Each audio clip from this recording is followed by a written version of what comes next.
모든 국민은 언론 출판의 자유와 집회 결사의 자유를 가진다. 대한민국 헌법 제21조 1항입니다. 헌법에 따라 대한민국 국민들은 집회와 시위의 자유를 누리고 있습니다. 대한민국에서 365일 24시간 집회가 열리는 곳이 있습니다. 바로 청와대 인근 지역입니다. 2017년 6월 문재인 대통령은 열린 청와대를 표방하며 50년 만에 청와대 앞길을 개방했습니다. 이후 청와대 주변 지역은 관광 명소가 됐지만 이와 함께 시위 1번지로도 부상하게 됐습니다. 청와대 인근 집회 신고 건수는 2016년 638건에서 2017년 4,110건, 2018년에는 5,040건으로 증가했습니다. 실제 집회가 열린 건수는 2016년 50건에서 2017년 497건, 2018년엔 379건으로 2년 만에 7배 넘게 늘어났습니다. 집회와 시위로 인한 주민들의 피해 신고 역시 증가했는데요. 교통불편 신고와 시위대가 사용하는 확성기, 꽹가리, 부부젤라로 인한 소음 피해 신고입니다. 주민들의 민원이 잇따르자 이용표 서울지방경찰청장은 오후 6시부터 다음 날 오전 9시까지 청와대 인근 야간 집회를 제한하며 통보를 따르지 않을 경우 강제 조치도 검토할 계획이라고 밝혔습니다. 2009년 헌법재판소는 야간 5개 집회를 금지한 직시법 10조에 대해 헌법 불합치 결정을 내렸습니다. 이 결정으로 2010년 7월 1일부터 24시간 집회가 가능해졌습니다. 2016년 11월까지 경찰은 청와대 인근 집회를 관행적으로 허용하지 않았습니다. 교통불편과 폭력 시위 우려 때문인데요. 이 관행은 평화로운 촛불 집회로 인해 깨졌습니다. 대한민국이 제한 없는 집회와 시위의 자유를 누린 역사는 불과 3년밖에 되지 않습니다.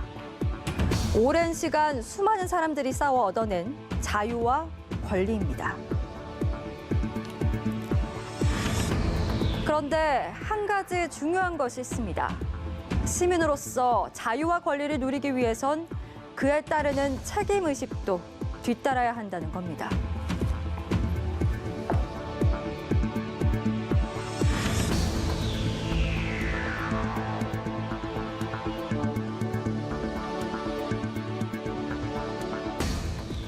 네, 열린 청와대를 표방하면서 청와대 앞길을 개방한 지 2년 5개월째입니다. 개방 취지와는 다르게 청와대 앞 시위의 폐해가 커지고 있다는 지적이 나옵니다. 시위대에 밤낮 없는 농성 소음에 청와대 인근 주민들도 상당한 고통을 겪고 있다고 합니다. 네, 열린 청와대라는 이 좋은 취지를 살리는 동시에 인근 주민들의 기본권도 보장할 방법은 없는 건지 이호영 변호사 그리고 최진봉 성공회대 교수와 함께 짚어보겠습니다. 두 분 어서 오시죠. 예, 어서 오십시오. 예. 청와대가 그 전에 2년 반 전에는 거의 밤에는 막아놨잖아요. 네, 그죠? 그렇습니다. 통행이 안 됐었는데 문재인 정부 들어서 국민과의 소통을 강화하겠다 해서 24시간을 개방한 이후에 그러니까 좀 자유로워지면서 시위도 그렇게 많이 늘어나는 것 같다는 생각이 들거든요. 예. 그러니까 그 생각지 못했던 그 앞서 브리핑에서 했던 것처럼 주민들의 고통이 상당한 것 같아요. 어떻게 그렇죠. 봅니까? 아니 실제적으로요. 그 앞에 24시간 밤새 생강으로 자고 있는데 꽹가리 치고 지금 부부젤라라고 잘 아시잖아요. 네. 예전에 월드컵 때 우리 응원할 때 쓰는 엄청나게 소리가 커요. 그게 밤에는 더더욱 소리가 커지잖아요. 그런 것들을 물리면서 뭐 24시간 하면 생활 자체가 불가능하게 됩니다. 네. 그게. 그래서 사실은 이제 그 청와대 인근에 사는 창성동 주변에 있는 주민 3분이 청와대 민원을 제기한 거예요. 이거 좀 막아달라. 그리고 경찰서에도 민원을 제기했고요. 종로경찰서나 이런 곳에서 민원을 제기하고 여기도 민원을 제기하고. 왜냐하면 본인들 입장에 주민들은 소음, 악취 그리고 이제 저기서 물론 집회한 분들이 했는지 잘 모르겠어요. 네네. 그런데 뭐 구토하고 노상 방뇨하고 이런 일들 사람들이 모이다 보니까 그런 일이 발생했겠죠. 그러나 그런 것들이 전혀 처리가 안 되다 보니까 주민들 입장에서는 뭐 지나다니는데 통행에도 불편을 느낄 수밖에 없는 상황이고요. 되고요. 네. 그런 상황이니까 이제 경찰서에도 문제를 제기했고 서울 맹학교라고 하는 거기서 한 500m, 700m 정도 떨어진 곳에 학교가 있어요. 네. 그 학교에 기숙사에 사는 학생들도 정말 너무너무 스트레스를 많이 받는 특히 이제 맹학교 같은 경우에는 이제 청각을 주로 이용해서나 예. 다니잖아요. 네. 그러다 보니까 더 많은 이제 영향을 받는 것 같아요.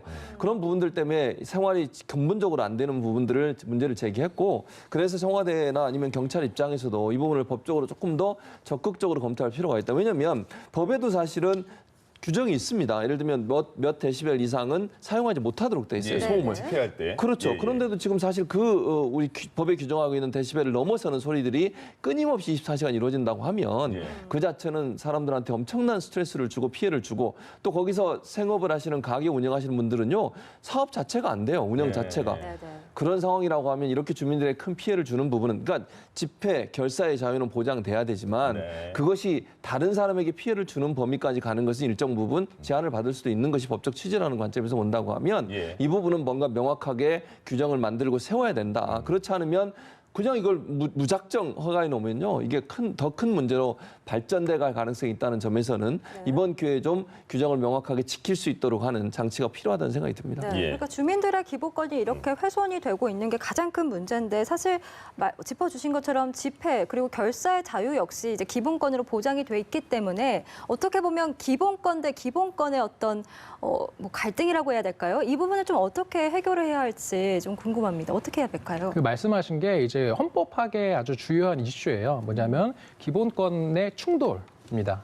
그 사생활의 평온을 누릴 그 권리와 그다음에 집회 시위의 권리가 지금 충돌하는 거거든요. 예. 그래서 이런 기본권 대 기본권은 항상 자유는 무한하게 누릴 수 없는 것이고 사실 상충할 수 있는 소지가 있기 때문에 우리 헌법 37조 2항에는 네. 보면 뭐라고 규정되어 있냐면 국민의 모든 자유와 권리는 국가 안전보장, 질서 유지 또는 공공복리를 위해서 필요한 경우에 하나의 법률로서 제한할 수 있다. 그러니까 모든 기본권, 자유와 권리는 법률로서 그 최소한도로 제한을 할 수 있거든요. 네. 그래서 집회 및 시위의 권리는 당연히 우리 헌법상 기본권이지만 네. 방금 말씀드린 것처럼 필요 최소한도에 한해서 법률로서 제한할 수 있는 것이고 바로 그 제한 규정이 집회 및 시위에 관한 법률, 집시법인 거거든요. 네. 예. 방금 교수님 말씀하신 것처럼 우리 집시법, 그다음에 집시법 시행령을 보면은 그 확성기 등 소음기 등 사용 제한에 대한 규정이 있습니다. 그래서 장소와 시간대에 대해서 예를 들어서 뭐 주거 지역, 학교, 종합병원, 뭐 공공도서관 같이 좀 조용한 것이 더 요구되는 곳 네. 이런 곳에 대해서는 이제 65데시벨 이하일 것을 요구하고 있고요. 예. 그다음에 이제 그 야간 시간으로 해진 후 해 뜨기 전까지 같은 경우는 그 기준이 좀 더 강화됩니다. 그래서 낮에는 65데시벨 이하였다면 예. 밤에는 60데시벨 이하. 그다음에 그 밖의 지역 같은 경우는 낮에는 75데시벨 이하, 밤에는 65데시벨 이하. 이렇게 기준이 있지만 예. 이 기준이 현실적으로는 잘 안 지켜지는 게 그러니까요. 이게 마치 그 도로에서 이제 과속 단속기 있으면 그때만 멈추는 거죠. 그때만 멈추는 예. 것처럼 마찬가지로 이 집회 같은 경우도 이제 경찰에서 그 소음 단속을 하러 나오면 그때 이제 확성기를 줄이는 식으로 예. 법망을 피해가기도 하고 또 하나는 이제 그 양 단체가 맞불 집회를 하는 경우는 네. 이 데시벨이 이제 초과됐을 때 그 귀책 사유가 누구한테 있는지가 누가 더 조금 크게 낸 거냐. 그렇죠. 그런 예. 것들이 좀 애매하기 때문에 현실적으로는 잘 안 지켜지는 그런 상황인 것이죠. 예, 청와대 앞길을 24시간 개방하면서 물론 뭐 많은 관광객들도 오고 긍정적인 효과도 있습니다만 지금 이거 시위와 집회에 대한 소음 문제가 굉장히 큰 것 같은데 시위 중에 오히려 항의를 하는 의미로 더 크게 소음을 내는 경우도 많다고 합니다. 그 관련 목소리를 잠깐 듣고 오겠습니다. 데시벨을 낮춰야 된다고 합니다. 데시벨보다 우리 목소리 더 크게 하면 되겠죠? 자,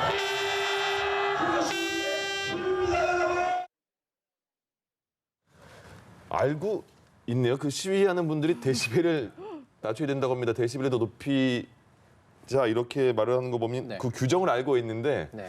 정말 말씀하시는 것처럼 그 단속하기 어려운 규정이 아닌가 싶어요. 그렇죠. 그리고 이제 이렇게 이제 집회 시위 중에는 어차피 경찰이 나가서 네. 이제 집시법상 규정들을 좀 준수해서 준법적인 집회를 할 것을 이제 촉구를 하거든요. 예. 그러면 이제 그런 이제 촉구를 받은 예. 그 주최 측에서 오히려 항의의 차원으로 더 이제 소리를 크게 높이자. 그러니까 경찰 측에서 소리 좀 낮게 해주세요. 그렇죠, 그러니까 그렇죠. 네. 경찰이 소리 낮추랍니다. 우리 더 높입시다. 이렇게 네. 항의한다 이거죠. 그렇죠. 그러니까 예. 집회 및 시위의 그 자유, 권리의 소중함은 당연한 것인데 그러한 자유와 권리 또한 법을 지켜야 된다라는 네. 점을 조금 간과한 것이 아닌가 싶습니다. 저는 그러면서 또 하나 이해가 안 네. 되는 건 집회를 하지 말라는 게 아니잖아요, 예. 지금. 네네. 저는 그걸 잘못 이해하시는 것 같아요. 여기에 대해서 이런 경찰의 발표라든지 아니면 청와대 이런 대응에 대해서 무슨 뭐 집회를 억압하는 것처럼 이렇게 얘기를 하시는데 전혀 그게 아닙니다. 네.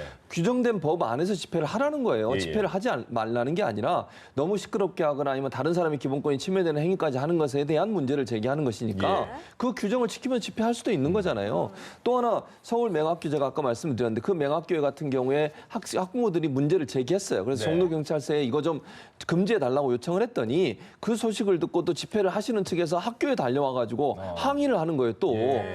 그래서 항의를 하는 행동도 하고 이게 과연 그러면 본인들이 너무 불편해서 그 불편을 해소해달라고 경찰에 호소한 사람들을 찾아와서 또 항의하는 집회를 하는 이런 행동이 네. 과연 기본권을 지키는 사람들의 행동인지 저는 의아스럽고요. 예. 그런 행동을 하는 것 자체도 경찰이 적극적으로 막아야 된다 저는 그렇게 봅니다. 네, 네. 알겠습니다. 이틀 전에도 또 이런 일이 있었습니다. 청와대 대정원에서요, 국빈 방문한 브루나이 국왕 화경식에서 애국가와 브루나이 국가가 연주되는 동안에 오히려 시위대 음악 소리가 더 크게 울려 퍼졌던 사건인데요. 이 상황도 영상으로 함께 보고 오시죠.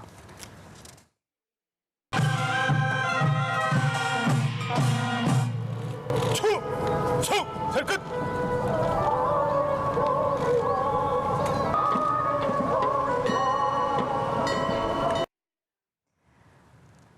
네, 제가 봐도 정말 시위대 소리가 조금 더 컸던 것 같은데 이 부분을 좀 국익을 해쳤다고 봐야 하나요? 아니면 좀 이런 집회 자유 그럼에도 인정을 해야 한다 뭐 이렇게 봐야 하나요? 저는 그 집회의 자유는 인정하는 건 분명히 맞다고 저는 생각해요. 아까도 말씀드렸지만.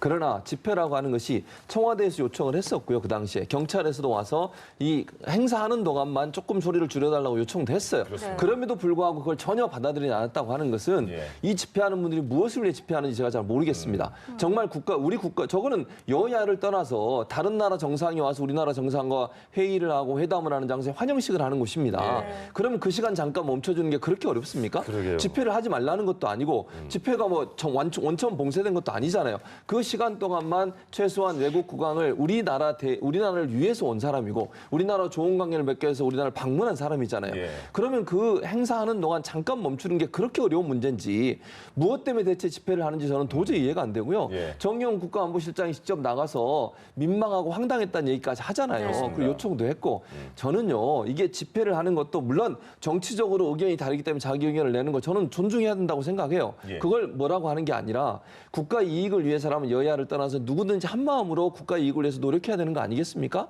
그런데 다른 정상, 우리 정상이 만나서 환영식 하는 그 행사에 방해가 될 만큼의 소리를 질러가면서 그렇게 집회하는 것이 과연 국익을 위한 행동인지 저는 정말 묻지 않을 수 없고요. 예. 저런 모습 때문에 어찌 보면 그렇게 집회하시면 소리를 내신 분들이 더 비난을 받을 수 있는 요소가 된다는 것도 집회하시는 분들이 좀 명심하셨으면 좋겠습니다. 네. 그러면 어떻게 생각하십니까? 지금 청와대 앞을 보면 저도 그쪽 길을 자주 오고 가는데 밤샘 집회도 하잖아요. 텐트까지 치면서 그리고 그 주위에 천막도 많고 텐트도 많고 그렇게 쳐 있지 않습니까? 예. 근데 그렇게 천막을 제거하려 말을 잘 듣지 않는 것 같고요. 그럼 어떻게 단속은 어떤 방식으로 해야지 그 원활한 정말 보기에도 괜찮은 집회가 될 수 있을까요? 저는 기본적으로 법에 있는 것들 지키면 된다고 생각해요. 네. 지금은 그게 논란이 될까 봐 우리 경찰이 되게 조심스럽게 접근하는 거라고 예. 저는 보거든요. 천막을 치거나 이러면 안 되는 거예요, 원래. 그런데도 지금 그냥 있고 소리가 65데시벨 아까 이영 변호사님도 말씀하셨지만 네. 그걸 좀 더 강력하게 계속 측정을 하면서 문제가 됐을 때는 제지를 하거나 아니면 그런 말을 듣지 않으면 거기에서 기구를 뺐거나 이런 방식을 통해서 해야 된다고 저는 보거든요. 예. 그리고 지금 이번에 그 경찰에서 두 개의 집회를 불허했어요. 그 두 개 집회가 어딘 줄 아세요? 하나는요. 그 민주노총 소속에 있는 우리 톨게이트 노동자들이에요. 네. 그분들도 거기 집회를 하고 있었고요. 그다음에 지금 한기총 주제로 하고 있는 그 두 가지 집회거든요. 예.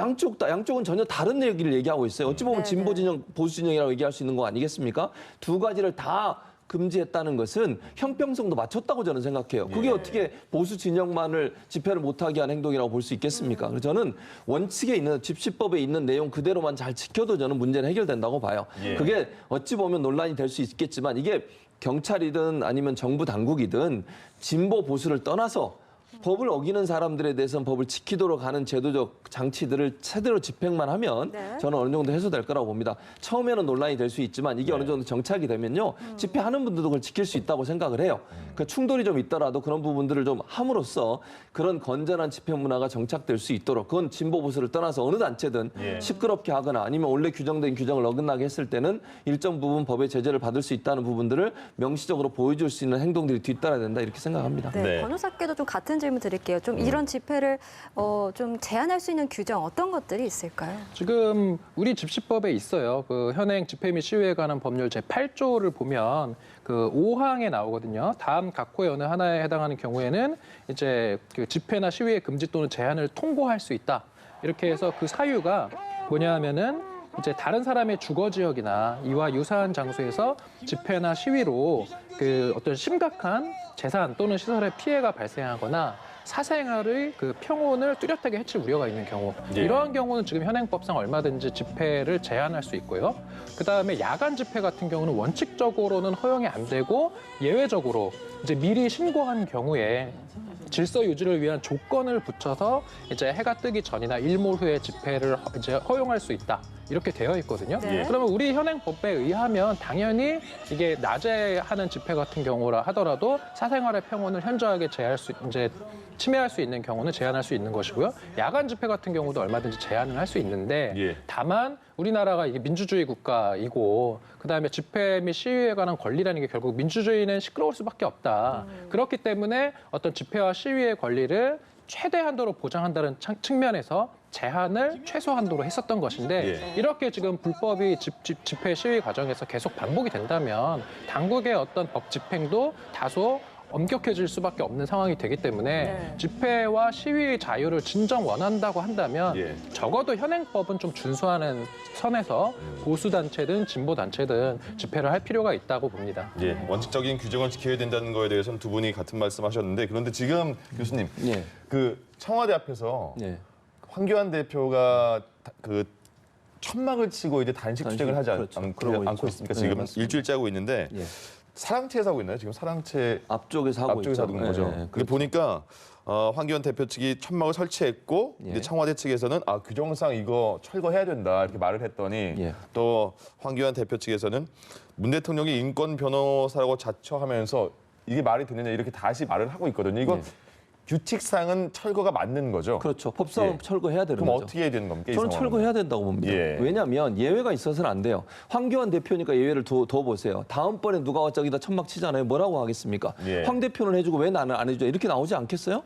경찰이든 검찰이든 법 집행하는 기관이 일관성이 없거나 통일성이 없으면요. 다른 사람이 그런 행동을 했을 때 명분이 없어요.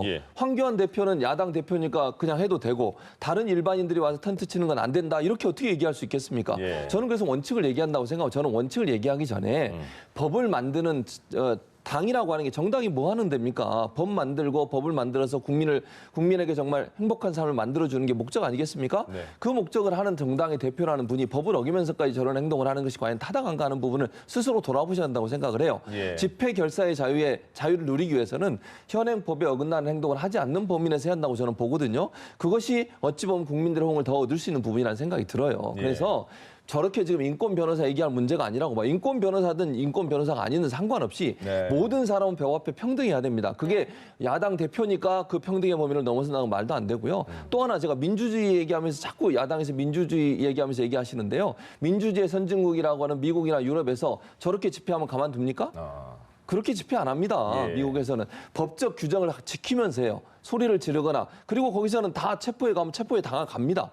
그리고 또 지금 야당이 뭐라고 주장해요? 민주노총 예전에 집회할 때 그거 적극적으로 막지 않는다고 얼마나 얘기를 했습니까? 불법 집회라고 얘기하면서 그러면서 지금 와서는 저렇게 본인들이 하시는 것에 대해서는 너무 관대하게 얘기하시는 부분이 과연 맞는 건지 예. 저는 깊이 좀 자신을 돌아보는 시간을 가졌으면 좋겠습니다. 알겠습니다. 문재인 정부 들어서 이제 청와대 앞길 24시간 개방을 했습니다. 그래서 물론 긍정적으로 많은 분들이 찾아오시고 외국 관광객분들도 많이 보러 오십니다. 그런데 오늘은 그것 때문에 집회가 계속 연이어 일어나고 그리고 소음이 굉장히 심하다는 그런 민원이 많이 제기되기 때문에 거기에 대해서 알아봤습니다. 자, 청와대 앞길 개방에 따른 폐해 그리고 방안을 살펴봤는데요. 최 교수님이 오늘 한 줄 참견을 부탁드릴게요. 제가 한 줄 참여 가져왔는데 많은 분들이 아시는 단어예요. 역지사지. 이 단어입니다. 예. 잘 아시죠? 무슨 뜻인지는. 네. 처지를 서로 바꿔서 생각해 보는 거예요. 만약에 집회하시는 지금 그 청와대 앞에서 그렇게 시끄럽게 집회하시는 분들이 그 동네 주민이라고 한번 생각해 보십시오. 자기 가족들이 거기서 24시간 그 소리를 들으면서 잠도 못 자고 불빛 때문에 소리 때문에 고통을 겪고 있는 사람이라면 또는 거기서 장사하시는 가게 주인이라시면 과연 그렇게 할 수 있을지 역지사지하는 마음만 갖는다고 하면 이런 불편을 끼치는 다른 사람에게 피해를 주는 집회는 어느 정도 제한될 수도 있고 예. 또 그만둘 수도 있다는 생각이 듭니다. 네, 청와대 앞길 개방에 따른 폐해들 그리고 방안에 대해서 오늘 이호영 변호사 그리고 최진봉 성공회대 교수와 함께 알아봤습니다. 오늘 말씀 고맙습니다. 고맙습니다. 예.